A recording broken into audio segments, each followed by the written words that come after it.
कितने लड़के बोलते हैं तो मेरी जान है, लड़कियां बहुत खुश होती, क्या बात, मैं तो इसकी जान हूं, जिस दिन चाहूंगी जान खींच दूंगी। लेकिन क्या दूसरे की कोई दूसरा जान बन सकता? कैसे जान बनेगा? जान तो अपनी अपनी होती है, जान तो अपने अपने शरीर में, और तेरी जान उस लड़की में चली गई तो तू जिंदा कैसे रहा? तुझे तो मर जाना चाहिए, तुझे लाश हो जाना चाहिए, डेड बॉडी हो जाना चाहिए, मुर्दा हो जाना चाहिए, क्योंकि तेरी जान तो वहाँ है, तू यहाँ कैसे बोल रहा है? और वो लड़की भी बहुत मूर्ख है, वो समझती है अरे मुझको अपनी जान मानता है, मैं इसकी जान बन गई। अब जान तो उसके साथ, उसकी जान तेरे में कहाँ घुस जाएगी? ये जितने फिल्मी एक्टर, हीरो हीरोइन, मेहरकुल्ला, ये सब बड़े झूठा और चट्टा झूठ बात बोलते। तो मेरी जान है। एक पति बोला अपनी पत्नी से कि जब से मैंने शादी किया तो तेरे साथ में रहते रहते पूरा जानवर हो गया। पत्नी बहुत नाराज हुई कि पागल कहीं का, मेरे से शादी करके तू जानवर हो गया, तो पहले से क्या कोई देवता था तू? बड़ा भगवान था। तो हंस सकते हो, हंसते क्यों नहीं? हंसो, मजेदार बात है। हाँ हंसना चाहिए और ताली भी खूब बजा देना चाहिए, जोरदार। श्रोता बहुत कमजोर बैठा है यहाँ। हंसना और ताली बजाना, मुझे लगता है आपकी आदत नहीं है सत्संग में हंसने की और ताली बजाने की। अब मेरा तो आदत भी है और मैं तो बस ताली बजाओ, हंसते रहो, सुनते रहो। थोड़ा सत्संग में खुशी होना चाहिए, नहीं तो नींद आ जाएगी। और लोग इसी में सोएंगे, देख लेना, नाक बजा देंगे। बांसुरी तो नहीं बजाएंगे पर नाक बजेगी भी। कितनों की लाल टपकेगी तो कहेंगे ये अमृत रस टपक रहा, उसी की चाटेंगे अपनी लाल। तो नींद ना आने पाए इसके लिए हंसकर सुनो, हंसकर सुनाऊं और ताली बजाकर सुनो दमदारी के साथ।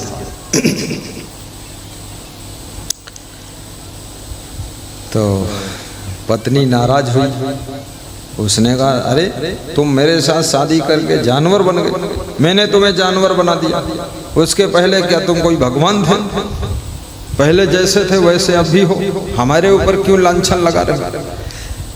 आज एक माताजी मेरे पास आई तो कह रही थी मेरे पति को समझा दो, ये पहले मांस मछली खाते थे, अंडा खाते थे, अब छोड़ दिया है, तो बीच बीच कहते हम तेरे डर से छोड़े। तो मेरे डर से छोड़ा है, ये बात गलत है, विवेक से छोड़ना चाहिए। मेरे डर से छोड़ेगा तो होटल में खा लेगा, वहां तो मैं हूं नहीं। तो वास्तव में डर से जो सुधार होता है वो भी सुधार है, लेकिन डर जब खत्म हो जाता है तो सुधार भी खत्म हो जाता है। और जो प्रेम से सुधार होता है, विवेक से सुधार होता है, विचार पूर्वक सुधार होता है, वो याद रखना कभी खत्म नहीं होता है, वो अखंड सुधार रहता है। इसलिए अपने मन से सुधार करो। किसी के डर से जो सुधरते हैं ना, वो डर खत्म होते ही फिर बिगड़ते हैं। इसलिए स्वयं सुधरिए। आइए, तो पति ने सोचा पत्नी ज्यादा उलझ गई, उसने गठरी उठाया, अरे बोले मैंने तेरे को जानवर बना दिया, अब मैं रहूंगी नहीं, तू बन जा देवता, मैं जा रही हूं अपने मायके, चलो अपने बच्चे को लिया चल दी मायके। पति थोड़ा घबराया। पति लोग एक ही पॉइंट से घबराते हैं, जब उनकी पत्नी गठरी बांधकर मायके की तरफ बढ़ती है तब उनका कलेजा कांप जाता है कि अब प्रलय होने वाला है।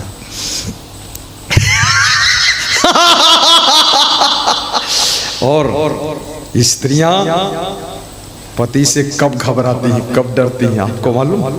तुम पति जरूर हो पर तुम्हें पता नहीं, हमें पता। ये कब डरती है बताऊंगा नहीं तो तुम इनको रो रो डराओगे।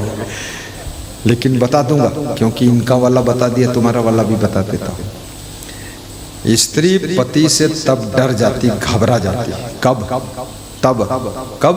तब। बस हो गया, और क्या? कब घबराती है? जब उसका पति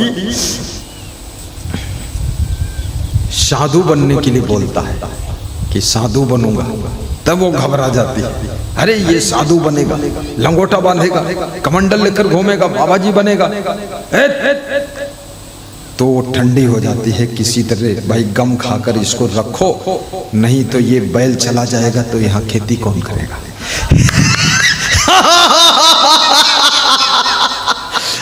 तो बैल की गम खा लेती, और क्या करे, चला जाएगा। बहुत मुश्किल काम। दूसरा एक पॉइंट और है, स्त्री डर जाती है। दुखी कब होती स्त्री? पति से दुखी कब होती? दुखी तब होती है। कब होती है? तब होती है। बताता हूं कब होती है। तब दुखी होती है जब पति, ऐसे स्त्री दुखी नहीं होती। स्त्री के शरीर के अंदर ऐसे टॉक्सिन है, ऐसे विटामिन, ऐसे सिस्टम है, पुरुष से अलग सिस्टम है इसके शरीर में। ये बहुत हंसने मुस्कुराने वाली पुतली है, ये ऐसी गुड़िया है, मुस्कुराती रहती है, लेकिन इसकी मुस्कान कब चली जाती है? कब चली जाती जानते हो? तब चली जाती है जब इसका पति किसी दूसरे की पत्नी में फंस जाता है, तब इसकी मुस्कान चली जाती है और ये दुखी हो जाती है। फिर ये रोती रहती है कि अरे हमारा गधा तो दूसरी गधी के चक्कर में फंस गया। अब वो गधा वहां अब ये दुख होता है उसको। लेकिन याद रखना, ये गधापन कोई मत करे। ऐसा धमकी मत दो कि हम साधु बाबा बन जाएंगे। साधु बाबा तुम बन भी जाओगे तो साधुओं में भी शुद्ध नहीं रह पाओगे। जो गुस्सा में साधु बनता है, जो नाराज होकर साधु बनता है, जो जोश में साधु बनता है, वो साधु में भी टिक नहीं पाता है। साल 2 साल ठीक रहता है, फिर वो अपने गुरु का मर्डर कर देगा, गद्दी ले लेगा और फिर गुरु भाइयों को खूब पीटेगा और फिर वहाँ भी कोई दासिन के साथ में अपनी दास्तान शुरू करेगा, नई दास्ता बनाएगा। कोई दासिन ढूंढ लेगा, पूछेगा तुम्हारा क्या नाम, तो वो बोलेगी हमारा नाम है कटीली दासिन, तो बोलेगा हमारा नाम है फूलन बाबा। तो फूल और कांटा तो साथ में रहते हैं, चलो कोई गुलाब बाबा और कटीली दासिन ये कम रही ले, वो वहीं भी वैराग्य शुद्ध नहीं कर पाएगा, वहां भी कोई औरत के चक्कर में फंसेगा जाकर।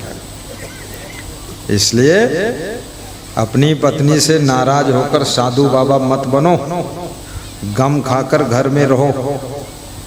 साधु जीवन बहुत, जैसे राजा भर्तृहरि साधु बने थे ना, वो ठीक ठाक साधु नहीं था, क्योंकि राजा भर्तृहरि बहुत अपने पत्नियों से, रानियों से, महारानियों से सब दुखी होकर, बहुत परेशान होकर मजबूरी में साधु बने बाबा जी। मजबूरी का नाम महात्मा गांधी। मजबूरी में बहुत लोग महान बन जाते हैं। किसी दावत में एक सज्जन गए, उनके मित्र ने उनके सामने मीट की प्लेट रखा, मांस की, तो उन्होंने साइड में बढ़ा दिया, बोला मैं नहीं खाता। तो मित्र ने पूछा इतनी अच्छी दावत है, इतना अच्छा मीट मटन सब है, आप क्यों नहीं खाते? पहले तो खाते थे। कहाँ छोड़ दिया? तीर्थ में जाकर छोड़ा कि साधुओं में छोड़ा कि भक्ति ले लिया, कंठी पहन लिया, क्या हुआ? बोले ना कंठी पहना, ना भक्ति लिया, ना मंत्र सुना, ना साधुओं में गया, ना तीर्थ में गया। बोले छोड़ा कैसे, फिर त्याग कैसे किया? बोले दांत गिर गए, हड्डी चबाते नहीं बनता, इसलिए त्याग कर दिया। ये मजबूरी में त्यागी हो गए। बहुत से लोग मजबूरी में त्यागी बने, अंदर त्याग नहीं है, मजबूरी में। मजबूरी में महात्मा गांधी बनकर घूम रहे हैं, कोई मतलब नहीं। तो वो पत्नी जब लेकर चली गठरी मायके, तो पति डर गया, घबरा गया। बोले अजी सुनो जी, एक बात, रुक जाओ 1 मिनट। क्या बोल रहा है? बोलो। बोले असली बात बोल देता हूँ, मैं कैसे जानवर बना, तेरे कारण बना, उसका सुन ले बात। बोले बताओ। बोले ऐसे जानवर बना तू मेरी जान और मैं तेरा बर, और दोनों जुड़ गए तो हो गया जानवर। ये बात है, तू मेरी जान है मैं तेरा बर हूं, तब जानवर होता है। तो स्त्री ने गठरी वापस रख दी, खा ये ठीक बात है। बोले तब तो मायके नहीं जाऊंगी। क्या जाल है संसार में, बहुत कठिन है।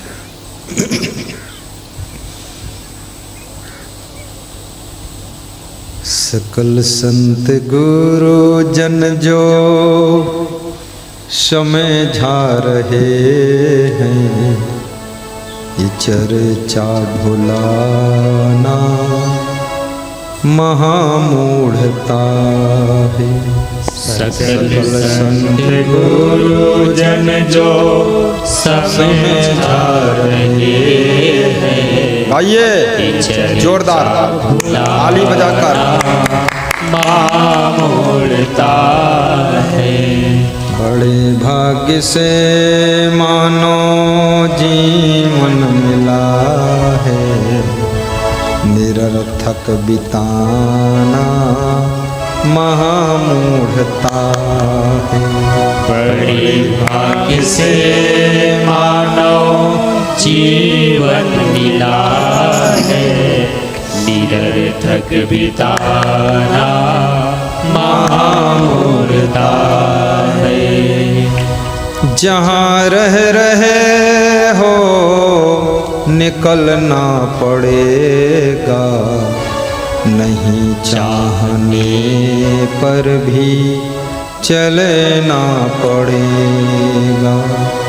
जहाँ रह रहे हो निकलना पड़ेगा, नहीं चाहने पर भी चलना पड़ेगा।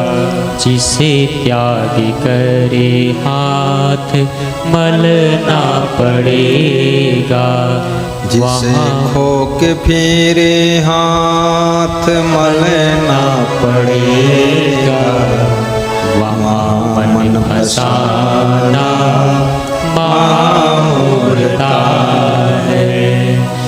जिसे खो के फिरे हाथ मलना पड़ेगा, वहाँ मन फसाना महामूढ़ता।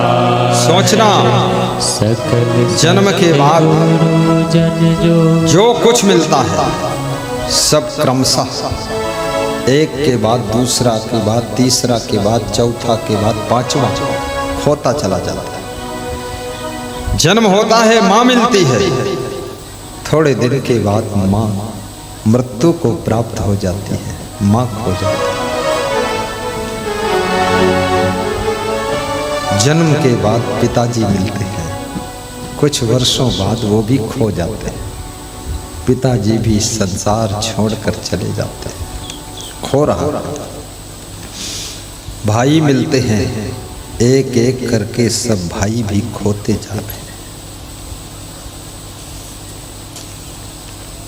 पता चला मंझला भाई मर गया है, फिर मालूम हुआ कि छोटा वाला कैंसर हो गया तो वो भी मर गया। बहनें बहुत थी, एक एक करके वो भी मृत्यु को प्राप्त होती जा रही हैं, खोती जा रही हैं। कलेक्टर बने थे, डीएम बने थे, रिटायर हो गए, वो पद भी खो गया है।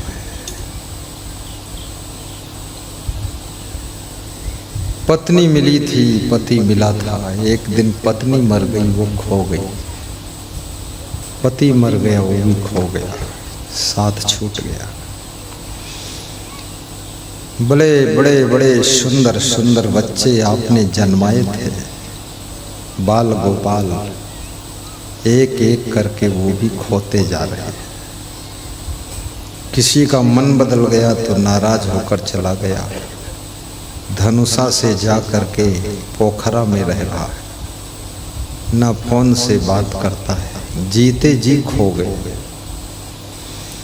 आपकी बेटी, उसका मन चंचल हो गया, किसी लड़के के साथ भाग गई, बात भी नहीं हो रही है, दोबारा मिली भी नहीं है, जिंदा है लेकिन खो गई।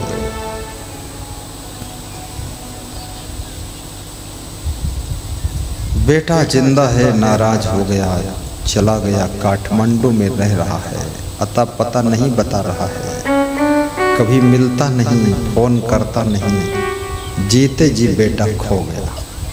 देखिए, जो पिताजी से मकान मिला था वो मकान पुराना होकर जर्जर होकर गिर गया, वो भी खो गया। पिताजी ने जो पैसे दिए थे वो भी सब खर्च हो गए, खो गए, सब खो रहा है। एक खोने वाले संसार में इतना अहंकार, एक खोने वाले जगत में इतना माया मोह, और एक दिन आपका सुंदर शरीर भी खो जाता है, ये भी रहता नहीं। ये सुंदर शरीर, गले की आवाज जो बड़ी सुरीली थी ना, ये भी खो जाती है। मुझे एक साधु मिला, बता रहा था गले की आवाज मोटी हो गई। तो हमने कहा क्यों मोटी हुई? बोला पता नहीं चला क्यों मोटी हो गई, ज्यादा प्रवचन कर दिया कि ज्यादा भजन गा दिया।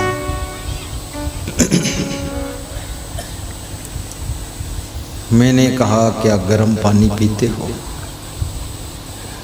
बोले 24 घंटे गर्म पानी पीता हूँ, एक थर्मस पकड़े रहता हूँ। साधु बन जाओ तो थर्मस पकड़ में आ जाता है, 1.5 फीट का लंबा थर्मस। एक मैंने देखा 12 साल की उम्र का साधु, वो भी थर्मस पकड़े था। हमने कहा सारा रोग साधु के घुसा हुआ है, सबके गले में दर्द है, कंठ रोग। ओहो हो, जो जिंदगी भर हर बार बार गर्म पानी पीते हैं, उनके गले के टांसिल झुलस जाते हैं, आवाज की मिठास खत्म हो जाती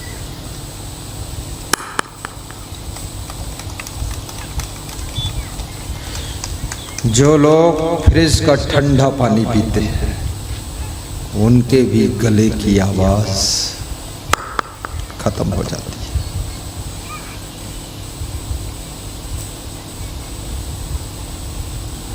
जो लोग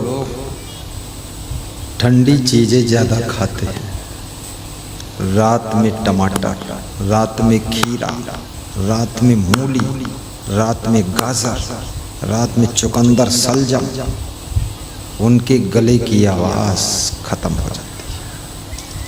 ध्यान देना, जो बहुत गरम गरम गरम गरम गर्मा गरम बार बार चाय पीते हैं,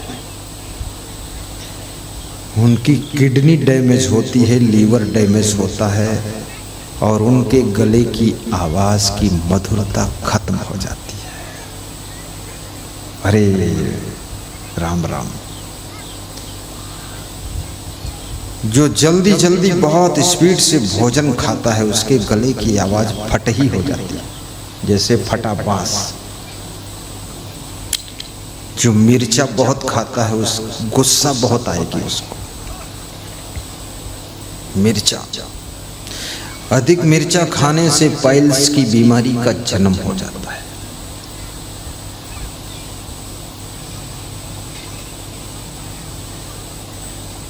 इसलिए व्यास गादी निवेदन करती है, कबीर साहब ने जो कहा है ना, अति का भला न बोलना, अति की भली न चूप, अति का भला न बरसना, अति की भली न धूप, अति का भला न खाना, अति की भली न भूख, अति का भला न सोना, अति दातारम,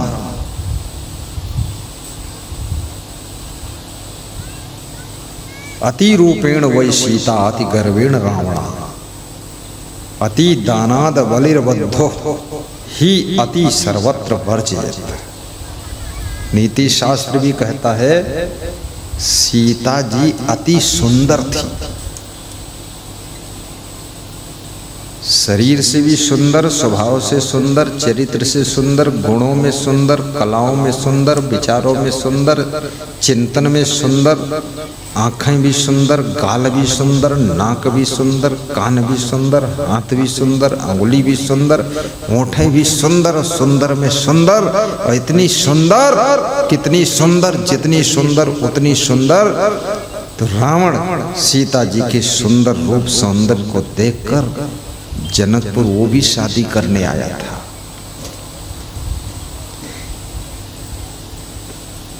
पर उससे धनुष टूटा नहीं,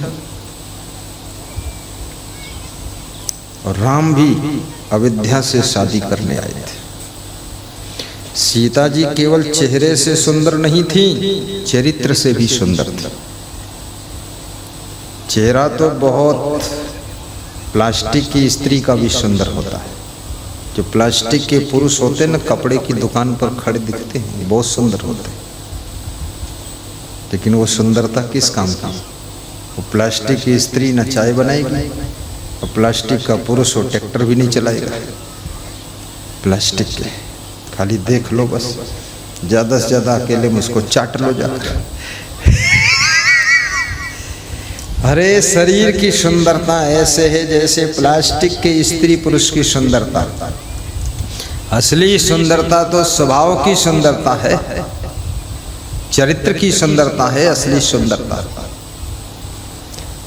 तो सीता जी का शरीर भी सुंदर था और स्वभाव भी सुंदर था।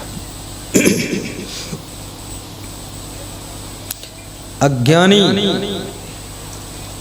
मूर्ख मनुष्य वह सुंदरता में भी मोहित हो जाता है। ज्ञानी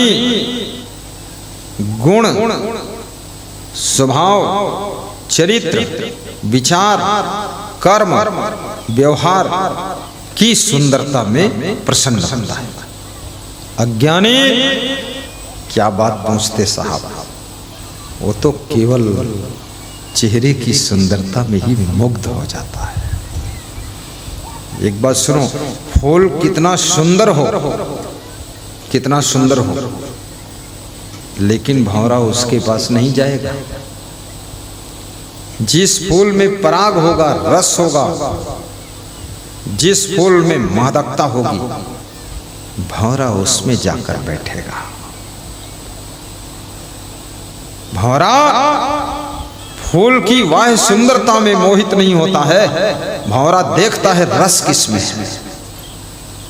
मधुमक्खी भी देखती रस किसमें है, लेकिन ये मनुष्य, ये नर नारी, ये भंवरा और मधुमक्खी से भी गिरे गुजरे हैं। ये देखते ही नहीं कि इसमें गुण कुछ है कि नहीं, कला कुछ है कि नहीं, होशियारी है कि नहीं, बुद्धिमानी है कि नहीं, चरित्र है कि नहीं, कुछ नहीं, देखा ही नहीं, खाली चेहरा देखकर मोहित हो गए।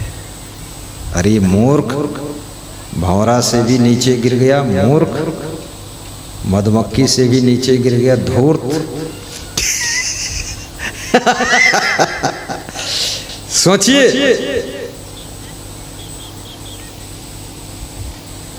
मधुमक्खी का जूठा सब खाते हैं, लेकिन मक्खी भोजन पर बैठ जाए तो सबको घिनौना लगता है, लगता कि नहीं? पर मधुमक्खी फूलों का रस अपने मुख में भरकर लाती है और छत्ते में इकट्ठा करती है, और उस रस को निकाल कर साधु भी खूब चाटते हैं।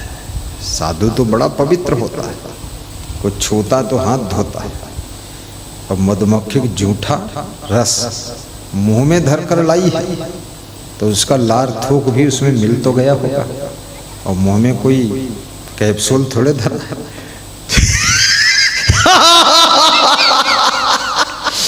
तो मधुमक्खी ने लार थूक मिला दिया, और जब तक मधुमक्खी का लार थूक उसमें मिलेगा नहीं तब तक वो फूल का रस शहद बनेगा भी।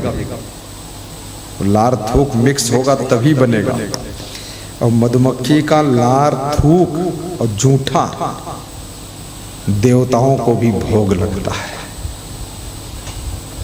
और तुम देवी देवता के लिए कुछ बना रहे हो और तुम्हारा बेटा अगर उसमें खा ले तो तुम डांटते हैं, पहले झूठा कर डाला, अभी भगवान का भोग नहीं लगा। लेकिन ये शहद, ये मधु, ये Honey, it is a Honey, ये कहाँ पवित्र है? मधुमक्खी का झूठा है, उसको सब खाते हैं। क्यों खाते हैं? गुरु का चरणामृत आप पीते हैं, लेकिन क्या सबका चरणामृत पिएंगे? नहीं, सबका थोड़े पी लेंगे। क्यों पीते हैं? क्योंकि गुरु में और संसारी जीव में वही अंतर है। क्या अंतर? जो मधुमक्खी और मक्खी में अंतर है। मक्खी और मधुमक्खी में क्या अंतर है? मधुमक्खी जब बैठेगी तो फूल पर बैठेगी, पवित्र जगह बैठेगी, वो मधुमक्खी है, फूल पर बैठती है। लेकिन मक्खी मैला पर भी बैठेगी, विष्ठा पर भी बैठेगी, गंदगी में बैठेगी, जहाँ नाक थोक पड़ा होगा वहाँ बैठेगी, और उसके बाद उड़कर आएगी तो तुम्हारे दाल भात पर बैठेगी। बहुत चंडाल है वो, उसको अकल नहीं, बुद्धि विवेक नहीं। अब वहाँ टांगे लथार के आई हो लेटरिन में, और फिर हमारे भात पे टांग रखती हो। चलो हटो यहाँ से, हटती भी नहीं है। अगर तुम पंखा चला दोगे तो फर्श पर बैठ करके पाँव से चल कर आती है, ऐसे धीरे धीरे चुप्पे चुप्पे, फिर फट बैठ जाती है। बड़ी चालाक है। तो मक्खी जैसा उसका मन है, जिसका मन गंदगी में रमण करता है वो मक्खी है, और जिसका मन हमेशा पवित्रता में भ्रमण करता है वही भौरा है, और वही मधुमक्खी है। बोलिए सद्गुरु भगवान की जय। बहुत बड़ी बात है। साहिब बंदगी बोलो, साहिब बंदगी। खुश हो सब लोग कि नहीं? नाराज तो नहीं हो रहे कि मक्खी मधुमक्खी सुना यार कि हमारी बात बताइए कुछ? वो हम तुम्हारी बात नहीं करते, तुम्हारी बात उसी में छिपी। हमारे ये सब अंतर समझना है। अंतर जंतर मंतर, टोना टंबर जादू। तो मधुमक्खी, आपको मधुमक्खी बनना है। मधुमक्खी सार लेती है और मक्खी असार लेती है। कबीर कहते हैं सार सार को गह रहे थोथा दे उड़ाए। कबीर क्या कहते हैं? सार सार को गह रहे थोथा दे उड़ाए। थोथा उड़ा दो, भूसी उड़ाओ, चावल रखो। साधु होना चाहिए जैसे सूप शोभाए। साधु कैसा होना चाहिए? जिसका स्वभाव सूप जैसा। सूप कैसा होता है? सूप क्या चीज? सूप जिससे महिलाएं धान, चावल, दाल आदि पछोरती है। अब तो शायद इतना साफ सुथरा मशीनों से आता, पछोरने का भी काम खत्म है। बहुतों घर में सूप मिलेगा ही नहीं। अब आजकल की लड़कियां सूप नहीं चला पाएंगी। कोई सूप चले हैं तो कुछ उल्ट पुल्ट कबरू कह दे, मलबे नहीं सूप चलाना, ठप ठप चलता है सूप। उसमें भूसी उड़ जाती है और सार चावल बचता है। ऐसे ही साधु को, भगत को, सज्जन को दुर्गुणों की भूसी दूर उड़ा देना चाहिए और सद्गुणों का चावल अपने भीतर रख लेना चाहिए। यही शुभ स्वभाव है। बोलिए सद्गुरु भगवान की जय, सद्गुरु कबीर साहिब की जय। साहिब बंदगी, साहिब। बस बंद कर दूं कि थोड़ी देर और सुनाऊं? और अभी अगर तुम कहोगे बंद करो तब भी बंद करूंगा नहीं। हम तो तुम्हें टटोल रहे हैं, टटोलता हूं ना, जैसे मछुआरा पानी में मछली टटोलता। हम देख रहे हैं टटोल कि तुम्हार मन का है। तुम्हार मन अगर है बंद करो तब भी हमार मन नहीं है कि बंद करूं, और बंद करूंगा भी नहीं। क्यों नहीं करूंगा? नहीं करूंगा। और क्यों नहीं करूंगा? वो लक्ष्मण हंस रहा, इसलिए नहीं करूंगा क्योंकि इतना बड़ा पंडाल और सत्संग न सुनाए गुरुजी तो इससे बड़ा कौन चंडाल। सुनाना पड़ेगा। लाखों रुपया खर्च हुआ है। हमारे भगत सब दौड़ते दौड़ते दौड़ते दौड़ते सिटिंग करते करते भोजन भंडारा चाल दावल लकड़ी ईंधन सब लाते लाते काटते फाड़ते कुल्हाड़ी चलाते पोस्टर चिपकाते, इतना एक एक पैसा चंदा इकट्ठे इकट्ठे कितना थक गए। लेकिन क्यों?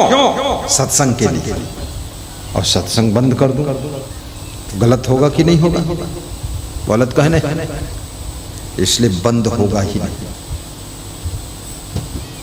हम भी कहेंगे बंद करूंगा तो भी बंद नहीं करूंगा। मैं बंद नहीं करूंगा, चालू रहेगा। बंद होगा लेकिन टाइम पर होगा, पहले से बंद नहीं होगा। बिठा लो गायत्री वालों को। गायत्री वाले बाबा बैठो ना। कहाँ जा रहे हैं गायत्री वाले? फोटो ले रहे? हाँ ले लो फोटो। चलो तो माँ का बतलात खड़े फालतू। बैठो रामचंद्र, तुम बैठो, कहाँ लफड़े में फंसे हो। सब हो जाए व्यवस्था। ठाठ से बैठो, मुस्कुराए के, टेंशन कोई ना करो। गुरुदेव जी जिंदाबाद है, सब ठीक है। अब व्यवस्था सब हो चुकी है, आस्था रखो बस। बहुत व्यवस्था है और क्या है। मैं कल भंडारे में गया था, चावल इतना सुंदर सफेद रंग का चावल, उसको देखा मैंने ऐसे उल्टा पलटा। दाल को भी थोड़ा उल्टा पलटा, और दाल परोसा भी मैंने 4-5 लोगों को। गिलास से परोस रहे थे, गिलास में भर भर के। बहुत बढ़िया बात है, गिलास से दाल चावल खूब लोग प्रेम से खा रहे थे। और दुनिया में सबसे प्रिय भोजन क्या है आपको पता है? चावल दाल और सब्जी और रोटी। इससे प्रिय कुछ और है नहीं। स्वास्थ्य के लिए सबसे बड़ा टॉनिक है। बाकी कभी कभी पूड़ी खाता है आदमी, खा लो कभी कभी, लेकिन पूड़ी खाने से थोड़ा पेट वो हो जाता है। वो हो जाता है, वो क्या होता है? जो होता सो होता, वो होता है। वो तुम्हारा हो चुका, तुम जानते हो क्या होता है।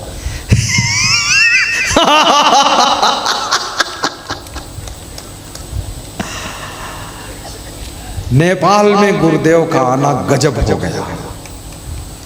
हमको अच्छा लगा यहाँ, तुमको अच्छा लगा कि नहीं? बाबा आए हैं, गुरु बाबा भारत देश से, तुमको अच्छा लग रहा कि नहीं? तो मुंह से बोलो अच्छा लग रहा, तो ताली बजा के बताओ अच्छा लग रहा है। तो दोबारा फिर बाबा को बुलाओगे कभी कि नहीं? बुलाओगे?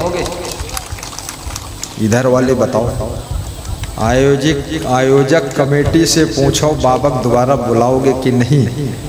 तो वो यही कहेंगे एक बार अब हम सब झेल गए। कहीं कबीर नर झेल के झेला, और कौन गुरु है कौन है चेला। और पुष्पवल में लगा है संतों का मेला। बहुत गजब है, कुंभ मेला जैसा है यहाँ। साहिब बंदगी। तो क्या सुना रहा था? कहाँ था मैं? कहाँ प्रसंग था? मक्खी मधुमक्खी वही है। बैल भी आए गाय भय बंझा, उल्टवासी बरसे कंबल भीजे पानी, कबीर की है उल्टी बानी। यही सब सुना रहा था ना। तुम भूल जाओगे, हम याद रखेंगे। तुम ये झंझट कहाँ तक याद करोगे? तुम तो सुनते जाओ। शिष्य क्या कहता है? गुरु सुनाते रहे, हम तो सुनते रहे। गुर सुनाते रहे हम मैं तो तो सुनता रहूं। आहा बीते सदी आयु ही गाइए आप लोग गाइए। गीत गाते रहे। बीते सदी आयु ही गीत गाते रहे। मेरा बने के रहो मुझको अपना कहो। मुझको इसे के सिवा कुछ नहीं चाहिए। भाव दो भक्ति दो भक्ति की शक्ति दो। मुझको इसे के सिवा कुछ नहीं चाहिए। घर में से के सिवा कुछ नहीं चाहिए। भाव दो भक्ति दो धर्म वरदान दो सत्य का ज्ञान दो। मुझको इसे के सिवा कुछ नहीं चाहिए। कुछ नहीं चाहिए इसके सिवा। विधानसभा स्पीकर का आगमन हो रहा है, उनके लिए शोभा खारी करने की आवश्यकता है। देखिए आश्रम का दर्शन कीजिए। आश्रम ये लखीमपुर खीरी धाम आश्रम टीवी में दिख रहा है। रामदास बाबा देखिए टीवी में, ये है आश्रम। मेरे गुरु ने बनाया, मैं तो कुछ आश्रम बनाया ही नहीं, मैं तो खाली प्रवचन करता हूँ। ये देखिए कितना है, ये बहुत छोटी जगह में है। इसमें 22 कमरे हैं, 22 कमरे। स्वर्ग जैसा सुंदर साफ सुथरा है। क्या बात करते हैं, आइएगा कभी। और अयोध्या में जो आश्रम बनेगा ना वो भी सुंदर बनेगा, आपके लिए भी, ऐसा नहीं केवल मेरे लिए, हाँ तुम्हारे लिए भी सुंदर। देखिए देखिए क्या लिखा हुआ है। ये तपोभूमि है, श्री क्षमादेव ने यहाँ तप किया है। हाँ अरे क्या बात है, मेरा गुरु बनाया है। मेरा गुरु महान क्षमादेव नाम उनका है। साहिब बंदगी महेश सुरेश हरीश के साथ जाए। It is receiving your service. Sahib बंदगी। मैं आपसे भी कहूँगा घर बनाना, लेकिन सुंदर घर बनाना। बहुत लंबा दीवार मत खींच देना, ऊपर उठाना उसको, ज़्यादा लंबा मत खींचना। ऊंचे जाइए, 3 मंजिल 4 मंजिल 5 मंजिल। साहिब बंदगी भी बोलिए। साहिब बंदी दौड़ो दौड़ो दौड़ो दौड़ो दौड़ो, जल्दी दौड़ो जल्दी दौड़ो। कहीं मत दौड़ो, इधर देखो इधर देखो, देखो देखो इधर देखो। कुछ नहीं, पानी पी लो, पानी पी लो। पानी है ही नहीं तो क्या पियोगे, खाली गिलास रखा है। साहिब बंदगी, मेरी बातों में भूल गया, पानी पिलाने वाला पानी भी नहीं रखा है। डिस्ट्रिक्ट डेवलपमेंट अधिकारी के साथ में मेरा कार्यक्रम था। कलेक्टर डीएम डिस्ट्रिक्ट मजिस्ट्रेट करवा रहा था, तो डिस्ट्रिक्ट डेवलपमेंट ऑफिसर हमको लेने आया। तो कार्यक्रम में बैठा था मेरे पास, तो उसका जो कर्मचारी था उसने अपने बुलाया, अफसर ने कर्मचारी को कि पानी ले आओ। पानी रख दिया बोतल में। फिर मैं उससे बोला कि गिलास रखा नहीं, कैसे पीऊं? तो फिर बुलाया, बोले गिलास रख दो। तो गिलास रख दिया, पानी उठा ले गया। तो मैंने कहा वो कलेक्टर का कर्मचारी होशियार है, तुम्हारा ये कैसा है? बोले मैं डिस्ट्रिक्ट डेवलपमेंट ऑफिसर हूँ, मैं तो डेवलप करता हूँ, मेरे कर्मचारी का दिमाग डेवलप हुआ ही नहीं। बोले देखो गिलास धर गया, बोतल उठा ले गए, अब कैसे पीऊँ? तो हमने कहा फिर बुलाओ। फिर बुलाया तो उसने उनकी तरफ देखता ही नहीं था, वो दूसरी तरफ देखत रहे। तो बड़ी देर देखत रहे कि जब इधर ऐसे करी, नहीं देखा उसको। तो हमने कहा प्यासे बैठे रहो, खाली गिलास हम क्या पियोगे? बहुत हमारी नाव को स्वामी लगा दो पार धीरे से। सब बैठ जाओ, जम जाओ, और उधर जो घूम रहे जल्दी आ जाओ। समापन की ओर सत्संग जा रहा है।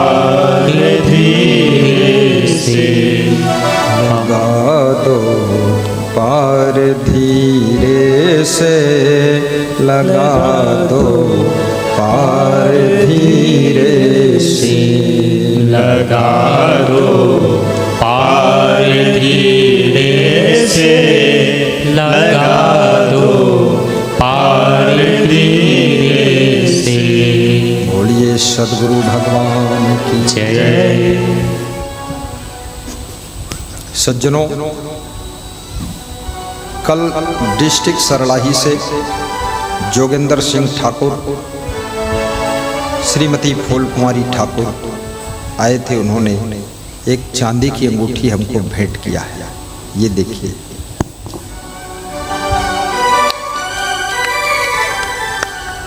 मैं इसको पहन लिया, देख लिया। अब इसको मैं शाम को निकाल दूंगा। कभी कभी अपने कमरे में जब सोऊंगा तब पहन लूंगा। ऐसी अंगूठी दिया है, एक सम्मान में भेंट दिया है, और कोई बात नहीं। साहिब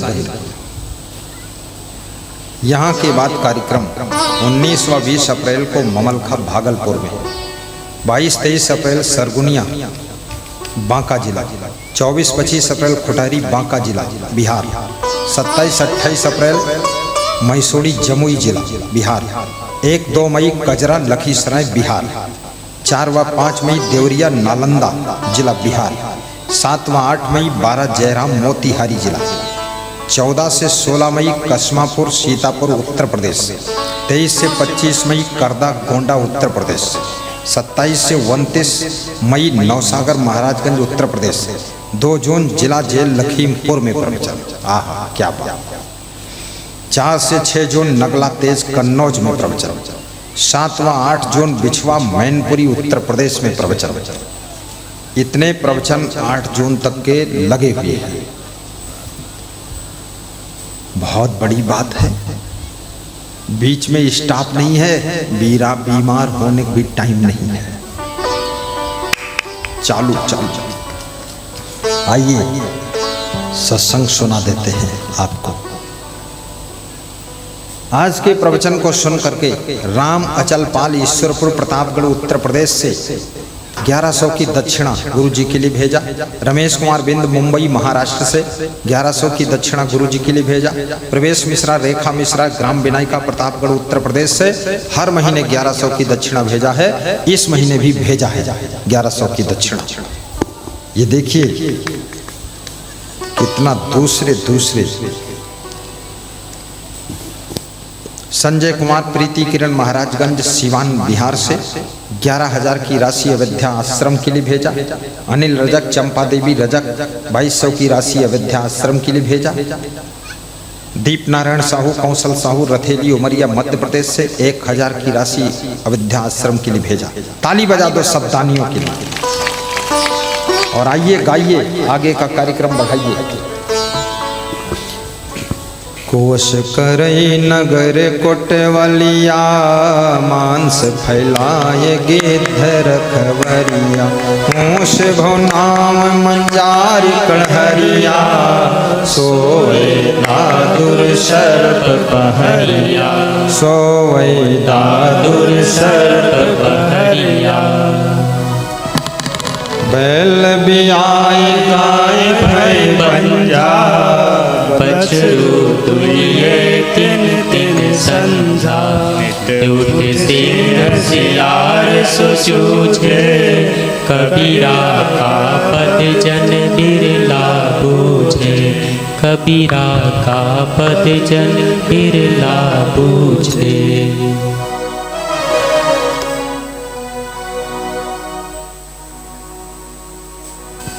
कोश करे नगर कोटवलिया। ध्यान से सुनना, सब बैठे रहना। गुरुजी खड़े होंगे, हमारे संत खड़े होंगे, बाकी आप सब बैठे रहो। कबीर साहब कहते हैं, ऐसे नगर की भला कौन रक्षा कर सकता है, जिस नगर में चारों तरफ मांस के टुकड़े फेंक दिए गए, मांस के टुकड़े फैला दिए गए और उन मांस के टुकड़ों की रक्षा के लिए मांस भक्षक गिद्ध को नियुक्त कर दिया गया। गिद्ध क्या मांस की रक्षा कर सकता है? कभी नहीं। साहेब कहते गिद्ध कौन है, नगर कौन है? ये काया रूपी नगर है, ये शरीर रूपी नगर है, शरीर रूपी शहर है। और शरीर रूपी शहर के आसपास में तुमने कुसंगत के मांस के टुकड़े फैला रखे और फिर मन रूपी गिद्ध को तुमने नियुक्त कर दिया है कि मन रूपी गिद्ध